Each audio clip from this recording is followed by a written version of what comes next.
அகல் தீபம் போல ஒரு பெண்மை ஒளி வீசுதே.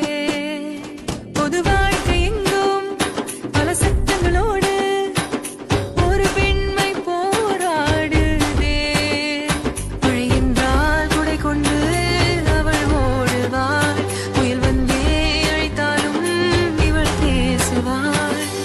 தலை குனியும் நாண சங்கம், தலை நிமிரும் சேல சிங்கம். உருவங்கள் ஒன்றென்றாலும் கூடம் வேறு. ஒரு நெஞ்சம் மண்ணில் ஏங்கும், ஒரு உள்ளம் எதையும் தாங்கும். இது ஒரு கோட்டில் இரு ஓவியம், இரு பாட்டில் ஒரு காவியம். அவள் பூக்களாலே கோர்த்து வைத்த அன்பின் மாலை, அவள் உள்ளமென்றும் ஓய்வில்லாமல் ஓடும் சாலை. அவள்